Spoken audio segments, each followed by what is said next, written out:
So I choke you down just like a pill.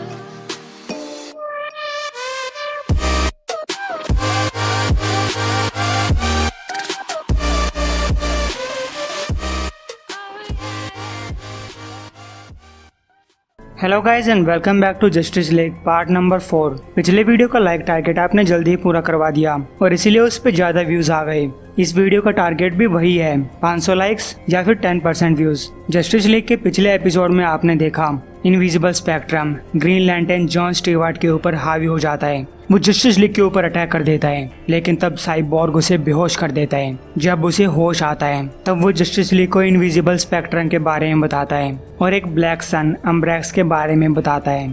उधर Superman और मार्शन totality के अंदर पहुंच चुके हैं, जहां उनका सामना सोर्स वाल की प्रोटेक्शन कर रहे कुछ जायंट्स के साथ होता है। मार्शन उनसे कांटेक्ट करता है तो उसे एक ऐसी झलक दिखाई देती है जिसके ऊपर वो यकीन नहीं करना चाहता। इसके साथ ही वो सारे जायंट्स मार्शन को मारने के लिए उतावले हो जाते हैं, जबकि लेक्स लूथर और जोकर वो सुपरमैन और मार्शन की बॉडी के ऊपर कंट्रोल करना चाहते हैं। वहीं जस्टिस लीग की एक और टीम स्टील फोर्स का पीछा करते करते समुद्र में पहुंच जाती है और उनका सामना व्हाइट मार्शियंस के साथ होता है, जबकि जस्टिस लीग की दूसरी टीम वो मून के खंडरों में वाच टावर पे पहुंचती है ताकि वो अम्ब्रेक्स का पता लगा सके। लेकिन तब सिनिस्ट्रो वाच टावर को डिस्ट्रॉय कर देता है और अम्ब्रेक्स के साथ वहां पहुंच जाता है। Gorilla city past. जब ग्रूड एक बच्चा था वो सबसे कमजोर था। उसका फादर उसे पीटा करता था और दूसरे सुपर गोरिल्ला उसे इग्नोर किया करते थे। वो कहते थे कि ये उसी के भले के लिए है, लेकिन ग्रूड के पास एक सीक्रेट था।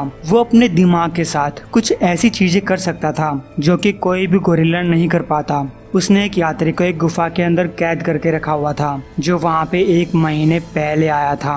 उसने छोटे ग्रूड को खाने के लिए ऑफर किया था, लेकिन ग्रूड जानता था कि वो यात्री ग्रूड को कैद करके सर्कस में नचवाना चाहता था। और तब ग्रूड को बात समझ में आई। उसका फादर उसे इसलिए पीटता था क्योंकि वो शर्मीला था और वो यात्री एक गोरिल्ला को कंट्रोल करना चाहता था, पावर फील करना चाहता था।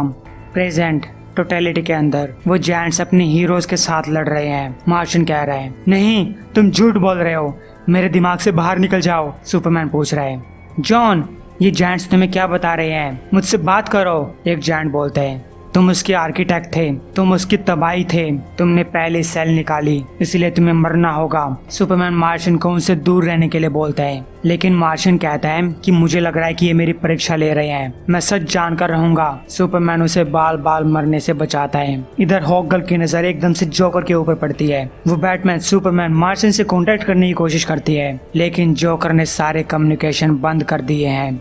वो कहती है कि मेरे पंख एंथ मेटल के बने हुए हैं, तुम इनको नहीं काट सकते। लेकिन जोकर तो उसका सिर काटना चाहता था, लेकिन वो सिर्फ हॉकगर्ल को बेहोश करता है। उधर बैटमैन हॉकगर्ल से कांटेक्ट करने की कोशिश कर रहा है, लेकिन उसे सिर्फ एक हंसी सुनाई देती है और बैटमैन उस हंसी को पहचानता है। वो सोचता है कि सिर्फ 2 लोग ही ऐसा कर सकते हैं। पहला ब्रेनियक तो मर चुका है और दूसरा लेक्स लूथर अब एक विलन नहीं है। लेकिन तभी उसके ऊपर गोलियां चलने लगती हैं। वो अपने आप को शांत रहने के लिए बोलता है। वो अपने पोर्ट से बाहर निकल आता है। सुपरमैन के न्यूरल कैनाल के अंदर बैटमैन सोच रहा है कि उसे खुद को आगे क्या करना है, क्योंकि उसने इन सब की प्लानिंग नहीं की थी। और तभी टोटलिटी का एक म्यूटेजन बैटमैन को खा जाता है। इधर जॉन कह रहा है, हमें इसके ऊपर पूरी ताकत से हमला करना होगा। साइबोर्ग बोलता है, कोई भी लैंटर्न रिंग हम दोनों की ताकत का मुकाबला नहीं कर सकती। वो सिनिस्ट्रो के ऊपर हमला कर देते हैं, लेकिन सिनिस्ट्रो बड़ी आसानी से उनके हमले को रोक लेता है। वो जॉन को समझाने की कोशिश कर रहा है, लेकिन जॉन कहता है कि जब तक ये रिंग मेरे हाथ में है तब तक मैं हार नहीं मानने वाला। ये कहते ही सिनिस्ट्रो जॉन की रिंग के ऊपर हमला करके उसे तोड़ देता है। और इसी के साथ इमोशनल स्पेक्ट्रम फिर से जॉन के ऊपर हावी होने लगता है। जॉन पूछता है, ये मेरे साथ क्या हो रहा है? सिनिस्ट्रो बोलता है, सिंपल है, मैंने तुम्हारी आखिरी सेल्स अल्ट्रावायलेट एनर्जी के साथ मर्ज कर दी है, जिससे तुम परमानेंटली ऐसे बन जाओगे। मेरी कॉर्प्स में तुम्हारा स्वागत है। तुम फिर से कभी एक ग्रीन लैंटर्न नहीं बन पाओगे, इससे पहले कि कुछ और बुरा हो। साइबोर्ग जॉन को लेकर वहाँ से भाग जाता है। इधर जस्टिस लीग की बी टीम व्हाइट मार्शियंस के साथ लड़ रही है। उनके ऊपर वंडर वुमन के लाशों का असर भी नहीं हो रहा। तभी फ्लैश बोलता है कि ऐसा लग रहा है कि स्टील फोर्स मेरी पावर्स को शॉर्ट सर्किट कर रहा है, ठीक वैसे जब मैं टर्टल के साथ लड़ा करता था। लेकिन मुझे कुछ समझ में नहीं आ रहा, क्योंकि पिछली बार जब हम लड़े थे तब वो बहुत कमजोर और बूढ़ा था। मुझे लगता है कि किसी ने उसकी पावर्स चुरा ली होंगी और उनको बढ़ा दिया होगा। तभी वहाँ एक एनर्जी का ब्लास्ट होता है। कोई भी सुपर हीरो हिल नहीं पा रहा है, तो ग्रूड वहाँ पे टर्टल के साथ आता है, जो कि अब एक बच्चा बन चुका है। ग्रूड कहता है कि ये काम करना तो बहुत आसान था, जैसे कि एक बच्चे के मुंह से कैंडी छीनते हैं।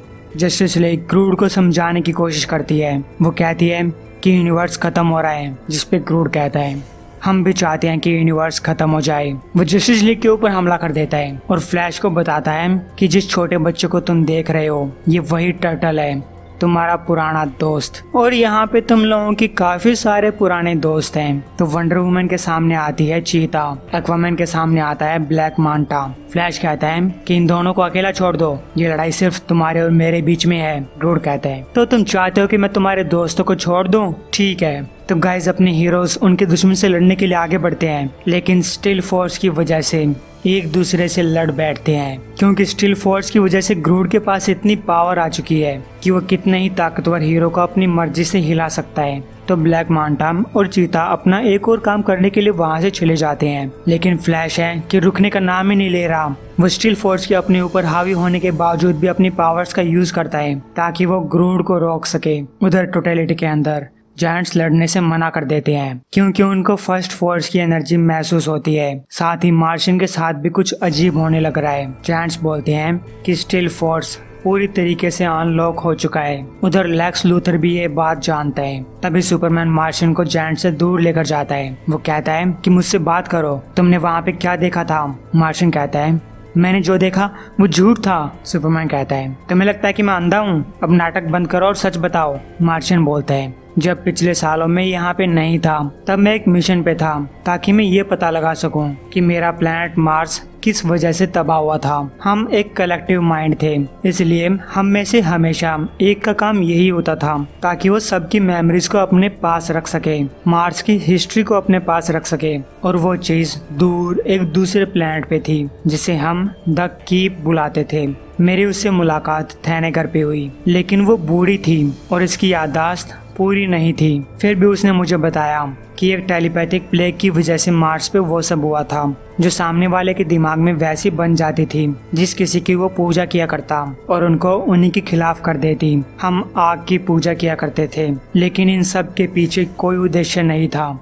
लेकिन जब टोटलिटी हमारी तरफ आ रही थी तब मुझे वेंडल सैवेज का एक विजन दिखाई दिया। मुझे एक मार्शियन बच्चा दिखाई दिया जिसके अंदर कुछ भयंकर और बहुत ही पुरानी चीज डाली गई थी, जैसे कि कोई श्राप हो। लेकिन मैंने सिर्फ इतना ही नहीं देखा, मैंने बहुत कुछ देखा, हर चीज का अंत देखा। मुझे लगा कि ये सब झूठ है, लेकिन तब सोर्स वाल के जायंट्स ने मुझे यही चीज दिखाई। अब मैं ये सोच रहा हूँ कि शायद द कीप झूठ बोल रही थी। क्या पता वो सब झूठ था जो कुछ मैं कर रहा हूँ। क्या पता मैं इस पूरे मल्टीवर्स को तबाह करने वाला हूँ। तो सुपरमैन बोलता है तुम्हें लगता है कि इसमें तुम्हारी गलती है? देखो हम सब दोस्त हैं, तो यकीन करो जब मैं तुम्हें बताता हूँ कि इसमें तुम्हारी ही गलती है, तुम हर चीज का अंत हो। So thank you. तो गाइज अचानक से सुपरमैन बदल जाता है, क्योंकि लेक्स लूथर इसके दिमाग के ऊपर कंट्रोल कर लेता है। तभी लेक्स लूथर जोकर से कॉन्टेक्ट करता है और जोकर मार्शियन के दिमाग के ऊपर कंट्रोल कर लेता है। जोकर कहता है यू आर वेलकम।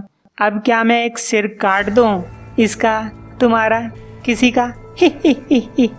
इधर साइबॉग जॉन को हॉल ऑफ जस्टिस में लेकर आ चुका है। जॉन कह रहा है मैम मैं नहीं कर सकता, मैं ग्रीन पावर की बैटरी तक नहीं पहुंच पा रहा हूँ, मुझे अल्ट्रावायलेट की तरफ खिंचाव महसूस हो रहा है। साइबॉग बोलता है स्टील फोर्स के साथ जो भी कुछ हो रहा है उसकी वजह से हमारी गैलेक्सी और अम्ब्रेस के बीच की दीवार टूटती जा रही है। जो कॉस्ट्यूम सिनिस्ट्रो पहने हुए है उससे सिनिस्ट्रो इनविजिबल स्पेक्ट्रम की पावर को यूज कर पा रहा है। जॉन पूछता है कि सिनिस्ट्रो इसको किसके ऊपर यूज कर रहा है? विक्टर कहता है अर्थ पे मौजूद हर एक के ऊपर। हमें बाकी लोगों से कांटेक्ट करना होगा। फ्लैश क्या तुम मुझे सुन पा रहे हो? तुम्हें स्टील फोर्स को बंद करना होगा अभी। अगर स्टील फोर्स अपनी पूरी ताकत पे पहुंच जाएगा तो इनविजिबल स्पेक्ट्रम यहाँ पहुंच जाएगा और इसे रोकने वाला कोई नहीं होगा। लेकिन इधर फ्लैश ग्रूड के पास पहुंचने की कोशिश कर रहा है। वंडर वुमन और एक्वामैन एक दूसरे से लड़ रहे हैं। ग्रूड फ्लैश के ऊपर इमोशनल अत्याचार कर रहा है ताकि वो और गुस्से में आकर ग्रूड के ऊपर अटैक करने आए और इससे स्टील फोर्स को और भी ज्यादा ताकत मिले।